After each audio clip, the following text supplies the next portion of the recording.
Hello everybody, my name is Dr. Sanjay Sud and I am a practicing diabetologist from West Bengal, and the area of my practice is in the adjoining district of Kolkata, that is Hoogly in Shirampur town.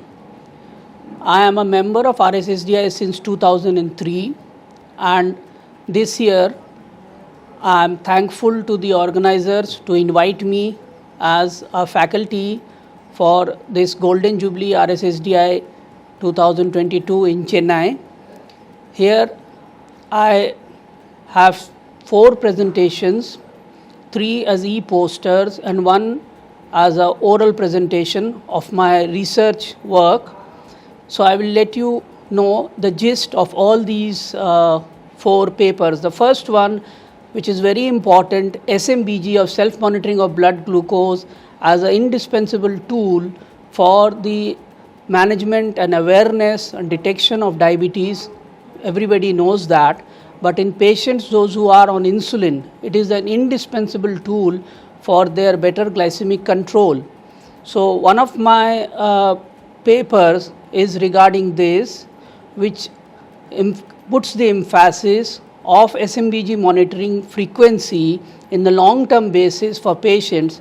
So it has been seen, or my research or my study concluded that those patients who monitor their blood glucose by SMBG more frequently, at least 2 times or more in a week, have a better glycemic control in the long run and have lesser incidences of hypoglycemia than those patients in comparison who do it less. The second paper is regarding the LV diastolic dysfunction and its prevalence in young diabetics or newly detected diabetics.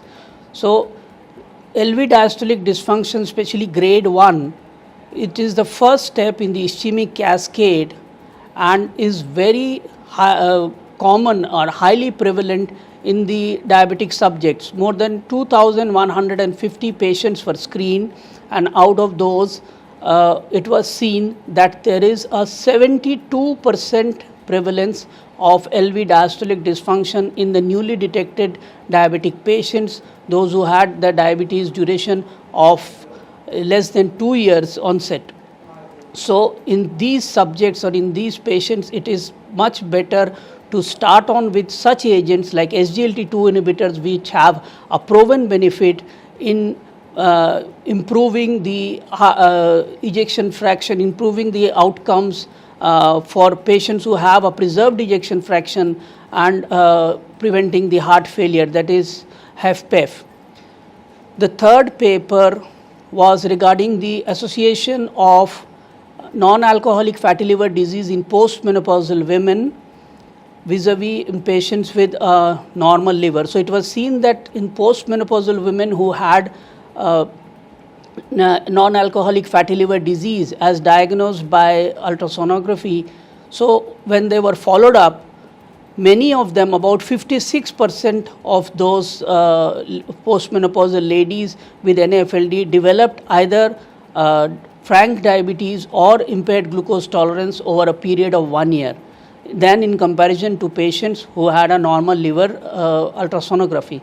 So there is a great importance in preventing or treating the postmenopausal women, those who have NAFLD in their sonographic diagnosis, so that we can prevent the newer incidence of type 2 diabetes and IGT in these patients and in these persons.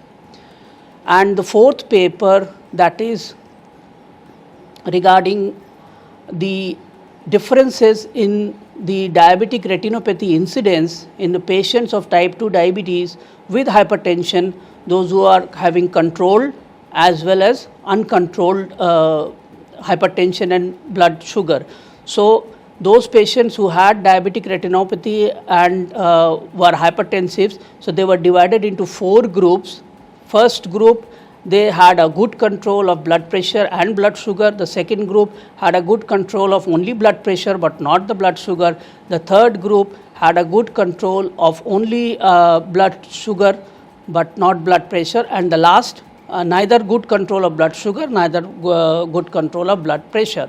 So it was seen, or it could be concluded from the follow-up after a year, that those patients, those who had a good control of blood pressure and blood sugar, both had the least incidence of diabetic retinopathy, and those patients who had a good glycemic control or blood sugar control but a poor blood pressure control had the highest incidence of diabetic retinopathy, and the other two groups were in between. So hypertension is a more important comorbid factor which needs to be controlled in patients of diabetes beyond glycemic control to reduce the incidence of this microvascular disorder of retinopathy. So with these take-home messages, I end my deliberation. Thank you very much.